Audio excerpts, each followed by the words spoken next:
agora, inspirado pelo Espírito de Deus, os fatos que ele ouvira e os fatos que ele pesquisou do início da caminhada dos cristãos, e quando o Evangelho começou a ser pregado na Judéia, na Galileia, em Samaria, e estava sendo pregado até os confins da terra. Lucas está escrevendo a um homem grego, a Teófilo, cujo significado é amigo de Deus. Lucas está escrevendo esse livro, tanto Lucas quanto o livro de Atos. Ele está escrevendo para a mesma pessoa. Os gregos, eles buscavam a sabedoria. Eles achavam que o homem perfeito era quem tinha uma desenvoltura intelectual. Enquanto Lucas está dizendo, o homem perfeito, a sabedoria suprema, se encarnou e se fez carne e habitou entre nós, e este é Jesus Cristo, o Nazareno, o Filho de Deus, ao qual os anjos louvaram, ao qual os anjos anunciaram no capítulo 2 aos pastores que estavam pastoreando próximo aonde nasceu o Redentor como homem, e ele, os anjos, dizia para eles: eu vos trago boas novas de salvação, que nasceu na cidade de Davi o Cristo, que será o Salvador, e se assentará no trono, e o seu reino durará eternamente. Lucas está dizendo para Teófilo: este é um homem em quem cuja a sabedoria não é expressa, mas ele é a própria personificação da sabedoria. Ele é o Verbo de Deus encarnado.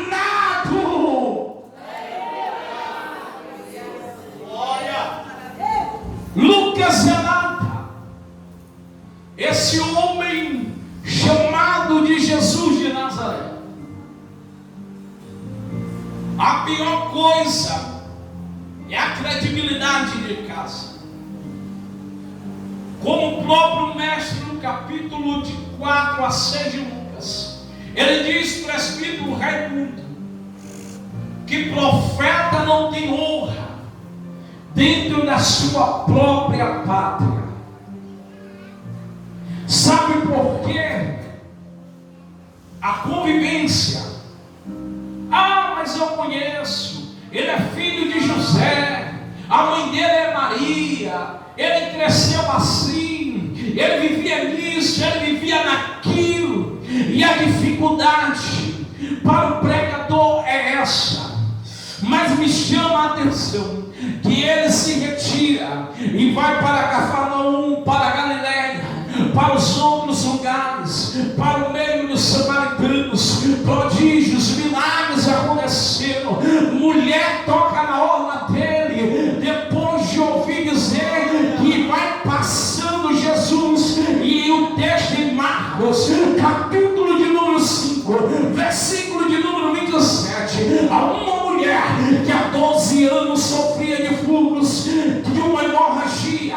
Imagine você, mulher, que durante os seus dias você se sente incomodada pelo que está descendo, você fica ali com cólica, com certas dores. Se possível fosse, não estaria no culto, mas no Evangelho de Marcos, capítulo de número 5, aí a mulher disse, o texto, que ouvindo falar de Jesus, ela disse consigo mesma: se eu tão somente tocar na orla do manto dele, serei curada. Primeiro que para gerar um milagre é preciso ouvir, é ouvir e depois tomar atitude.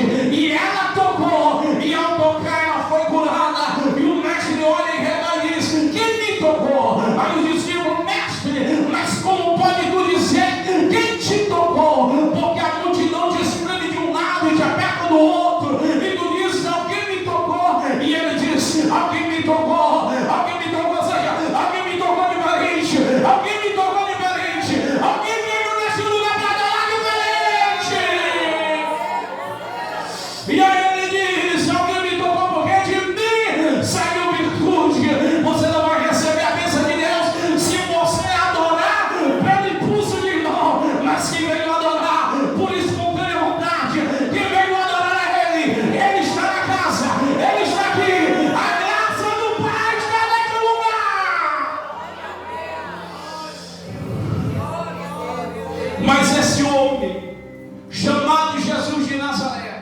a qual é Emmanuel, Deus conosco. A profecia messiânica de um Messias que viria para estabelecer o reino. Ele chegou, e não é de estranhar que no capítulo 12, versículo 28 do Evangelho de Mateus, ele vai dizer para os fariseus que não estava acreditando no seu ministério, estava tributando ao poder que estava sendo feito por intermédio de Cristo a Beelzebul, príncipe dos demônios. Aí o mestre diz no versículo 28 do capítulo 12: se eu expulso demônios pelo Espírito de Deus ou pelo Deus de Deus, consequentemente é chegado a vós o reino dos céus. O reino dos céus chegou nessa noite. O reino dos céus chegou neste lugar. O reino dos céus está neste lugar. Se vem alguém para adorar, adore. Se vem alguém para adorar, adore a Ele. Se vem alguém aqui para adorar, engrandece a Ele. Ai, de que papai, onde que ela mandasse. Aí a história. Vamos para a mensagem. Lucas capítulo de número 15. O mestre, ele conta para o presbítero Raimundo 3 parábolas. Ele conta a de uma ovelha perdida. Ele conta de uma dracma. E ele conta de um filho pródigo. Vamos lá. A primeira é que nós vimos que quando o texto no Evangelho segundo Lucas, capítulo de número 15, está acontecendo algo no contexto, é que os religiosos da época, o problema é lá não está com o religioso. Religioso é um problema sério nos nossos dias. Só ele prega bem, só ele fala bem, só ele é o melhor, só ele é santo. E os outros é como se fossem míseros pecadores que não necessitam, não merecem a graça de Deus. Mas eu quero te dizer uma coisa. O próprio Senhor diz no capítulo de número 19, versículo 10 de Lucas, que Ele veio salvar e buscar o que se havia perdido. Ele veio ao encontro de você hoje, que na sociedade ninguém dá credibilidade. Ele veio ao teu encontro hoje. Você pensou que não teria jeito, que não teria solução. Ele está aqui nessa noite. E aí ele conta uma parábola de uma ovelha, que um pastor tinha 100 ovelhas, mas só que 99 estavam no aprisco, mas uma se perdeu. Ele deixa o pastor as 99 no aprisco e vai em busca da que se perdeu. O pastor pega a ovelha, cura as suas feridas, coloca no seu ombro e traz de volta a presença, traz de volta o rebanho para se ajuntar, para congregar. Mas só que a outra parábola de uma dracma, não foi a dracma quando se perdeu para o presbítero Raimundo, que foi de encontro novamente a sua dona, de maneira alguma. A mulher chamou as suas vizinhas e todas varreram a casa, procuraram e acharam a dracma perdida e festejaram e se alegraram. Mas aí depois o mestre vai contar uma parábola, e esta parábola é de um filho pródigo. Aí o mestre conta que havia um pai que tinha 2 filhos, e o mais moço chega um certo momento e diz: pai, me dá parte da minha herança. Herança, a gente só sabe que só tem direito à sucessão quando o pai ou a mãe. Você está entendendo o que está acontecendo? Quando muitos cristãos estão abandonando a presença, está dizendo para o Pai soberano o seguinte: o Senhor para mim morreu, eu quero a minha parte, eu quero ir embora, eu quero ir embora. Mas o que me chama a atenção, sabe o que é, varão? É que o pai não diz para o filho: ó, tu sai por essa porta e por essa tu nunca mais vai entrar. O texto não diz que o pai, presbítero Raimundo, falou para o filho: olha, eu vou repartir entre vocês, mas você para mim a partir de hoje não existe. Você é desacreditado, você é miserável. Não faça que eu nem sou teu pai. Não, o pai não fez isso. O filho, passado alguns dias depois, que o pai reparte os seus haveres, ele vai para uma terra distante. É isso que a humanidade fez. Deus, ele criou o homem à sua imagem e semelhança. E aí o catecismo de Wittenberg, o catecismo de Westminster, que foi compilado em 1643 a 49, na primeira pergunta, tanto num breve catecismo quanto no maior catecismo de Westminster, a primeira pergunta é o seguinte: qual é o fim principal do homem? O fim nesse quesito não é final, não é término, é propósito. Aí a resposta é contundente e louvável, e diz: o fim ou o propósito do homem é temê-lo a Deus e alegrar-se na sua presença para sempre. Aí a gente lembra do que Paulo em 1 Coríntios capítulo 10 versículo 31 diz: quer comais, quer bebais, ou fazer qualquer outra coisa, fazer para a glória de Deus. Ou seja, o homem foi criado para a glória de Deus.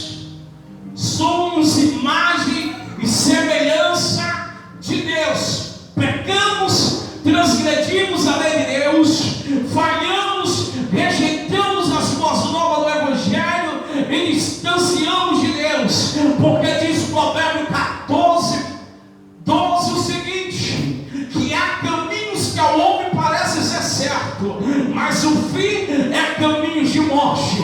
Isaías 59, verso de número 1: eis que a mão do Senhor não está encolhida para que não possa salvar, e nem seus ouvidos está gravado para que não possa ouvir. Agora o verso 2 ele diz: mas os vossos pecados e as vossas iniquidades faz separação entre vós e o vosso Deus.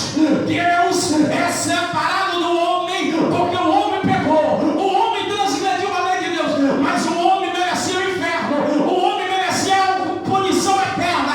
Mas Deus, em sua infinita graça, em sua infinita misericórdia, desde a eternidade passada, Deus não deixou o homem sem uma resposta final. Ele providenciou um meio de salvação. É por isso que o Pai não disse: ó, por essa porta tu sai, mas por essa tu não volta. Não. O Pai, ele sempre alertava, ele sabia, ele via longe que o filho um dia ia voltar. Vem comigo. Deus, ele permite. Deus, ele não diz para você deixar a presença, mas ele permite, ele dá liberdade para que você faça o que você quer. Mas sabe o que acontece? Aí foi para longe de Deus. A humanidade, quando peca, vai para longe de Deus. Sabe por quê?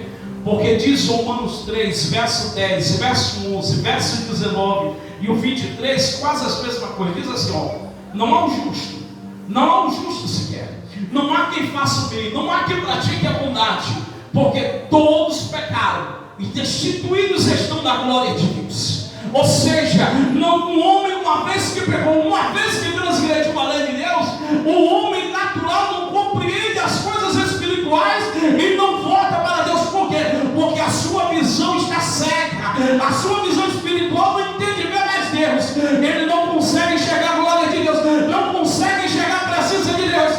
Mas eu quero te dizer uma coisa: ainda que distante, ainda que longe, a gente pensa: olha, o filho pródigo voltou, o filho pródigo se arrependeu, caiu em si. Não, mas não foi o filho pródigo que tomou a iniciativa. Sabe quem tomou a iniciativa? Foi o próprio Deus, porque o texto diz no versículo 19 que o pai, o vendo de longe, correu e o abraçou e o beijou. Sabe o que é isso? Depois que o texto diz: caído em si, quantos trabalhadores de meu pai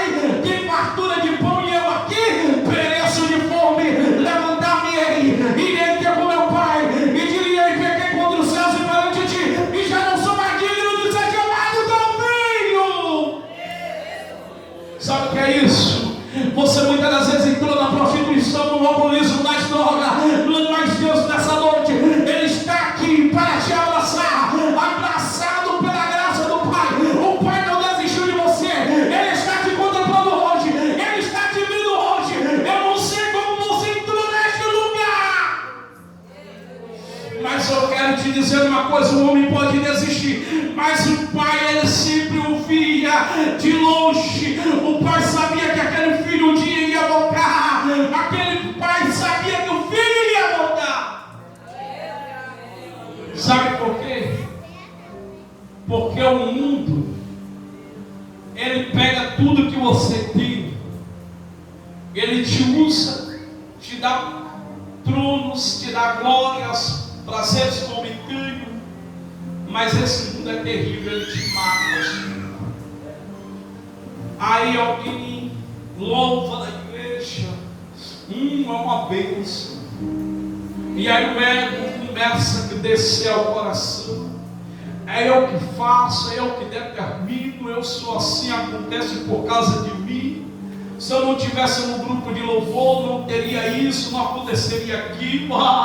Eu sou o pregador do ano, eu faço, é eu que determino. Mas aí Deus permite uma queda, sabe para quê? Para entender que nós somos sustentados pela graça, é pela graça dele, é pela misericórdia dele, não é pelos talentos que nós temos. O que fazemos é para a glória dele, é para a glória dele, é para a honra dele. Mas eu quero te dizer uma coisa nessa noite, eu quero te dizer uma coisa: o filho estava longe da casa do pai, estava lá vendo os porcos se alimentando daquela fruta alfarroma, poderíamos chamar hoje de lavagem, os porcos se alimentando e ele desejando se matar de alguma coisa, mas nada agora podia preencher o vazio da alma. Sabe por quê? Porque você que me ouve nessa noite, aonde você está nesse banco, você não veio a este lugar em vão. Diz o texto de Eclesiastes 3:11 que Deus colocou no coração do homem a eternidade. Sabe o que é isso?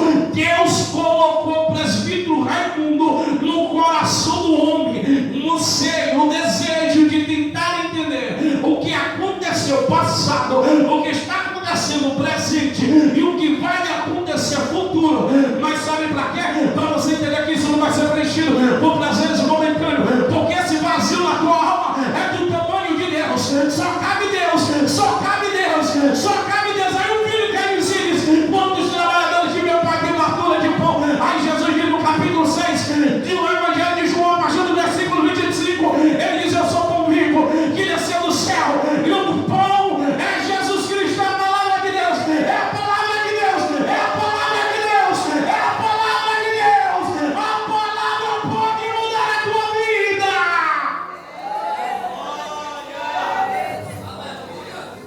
As drogas, a prostituição, a bebida,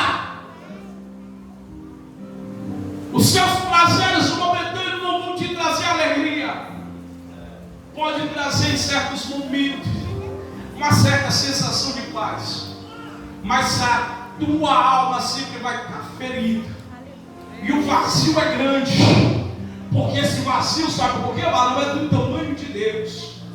A droga não preenche o vazio, a prostituição não preenche o vazio, o alcoolismo não preenche o vazio, porque enquanto estamos ali na farra tudo está bom, mas quando passa aquele momento que colocamos a cabeça no travesseiro, ninguém dorme. Hoje nós somos cristãos, dormimos bem, glória a Deus, mas pessoas, principalmente a juventude, escravizada na pornografia, escravizada nas drogas, escravizada no alcoolismo, na prostituição, não tem paz. Não imagina que tem, não tem não. Ele pode pensar que tem, mas não tem. Sabe por quê? Porque isso não preenche o vazio. O vazio preenche a palavra de Deus. O inimigo disse no capítulo 4, versículo 3 do capítulo de Mateus, quando o mestre estava ali no deserto, que foi levado pelo Espírito Santo para jejuar durante 40 dias e 40 noites, o inimigo chegou para ele: olha, e o texto diz que Jesus teve fome. Aí o inimigo disse: tu és o Filho de Deus. Colocou dúvida, porque no capítulo 3 o Pai diz do céu: este aí é meu Filho amado, que em quem eu tenho uma alegria. O inimigo coloca dúvida em você, onde Deus determinou algo para a tua vida. Será que vai acontecer? Será que é de Deus? E você dando ouvido ao inimigo. Jesus poderia transformar aquelas pedras em pães? Poderia, mas naquele momento não, porque se ele obedecesse aquela palavra do inimigo, ele estaria debaixo de uma maldição. Aí o inimigo, se tu és o Filho de Deus, transforme essas pedras em pães. Ou seja, tu está com fome e tu não é filho de Deus, ele não te usa para tu fazer milagre. Mas aí é interessante que o mestre, ele lembra de Deuteronômio capítulo 8, versículo 3, quando Moisés dizia para o povo: o Senhor te levou ao deserto, te fez peregrinar durante esses 40 anos e te alimentou do maná do céu, para te fazer entender que nem só de pão viverá o homem, mas de toda a palavra que procede da boca de Deus. E aí o mestre diz: está escrito que nem só de pão viverá o homem, mas de toda a palavra que procede de Deus. O pão é a palavra, o pão é Jesus Cristo, o pão é o Verbo encarnado, que veio nessa noite para se alimentar desse pão da glória a Ele, que veio nessa noite para se alimentar desse pão da glória a Ele. Eu vou te dar um minuto, porque na casa do Pai ainda tem pão, na casa do Pai ainda tem pão, na casa do Pai ainda tem pão, e o Pai ainda te espera, está te vendo, Ele está de braços abertos. Ele Meleque, no capítulo de número 1 do livro de Ruth, ele sai com a sua mulher, com seus 2 filhos, porque houve uma fome em Belém, e ele vai para a terra dos Moabitas, e lá ele morre, seus filhos casam, morrem também. Aí agora Noemi volta, porque no versículo 6 diz: e ouvindo que o Senhor visitou seu povo lhe dando pão, ela decide voltar. Deus está visitando a igreja nessa noite, Deus está visitando hoje, Deus está dando pão hoje, Deus está dizendo: é pela palavra, avivamento é pela palavra, transformação é pela palavra, libertação é pela palavra. O Pai está te abraçando hoje, o Pai quer ter um encontro contigo hoje. Ele não desistiu de você, Ele não desistiu.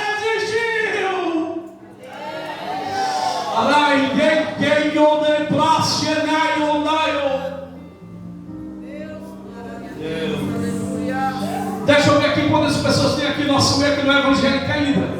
Faça assim para mim te conhecer. Quantas pessoas aqui no nosso meio não é evangélica? Cadê as pessoas que não é evangélica? Faz assim. Eu quero conhecer você. Tem alguém aqui no nosso meio? Tem alguém aqui no nosso meio? Faça assim para mim te conhecer. Tem uma, tem mais alguém? Eu gostaria de fazer uma pergunta a você nessa noite. Eu gostaria de me aproximar, pedir licença. Eu gostaria de dizer algo. Olha aqui para mim, vocês. Olha aqui para mim. Quer hoje, nessa noite, entregar a tua vida a Jesus?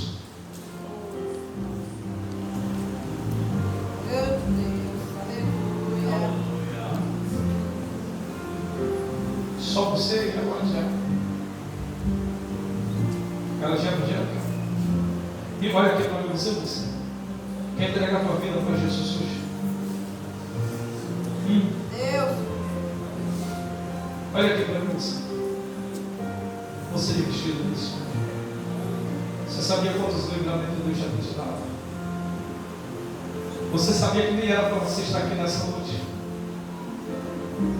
Ai, de bloqueio que dá, se é um colocando medo em você, jamais isso. Olha aqui para mim.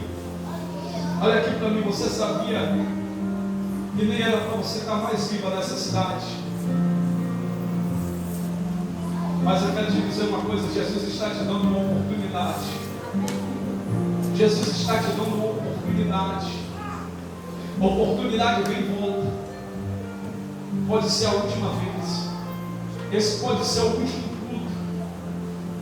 Alguém poderia contar para mim o hino 570, por favor? Moça, olha, o livro O Amor de Deus fala contigo é grande, moça. Aleluia. Às vezes, olha aqui para mim, olha aqui para mim. Às vezes você mesmo já pensou de desistir de tudo na tua vida.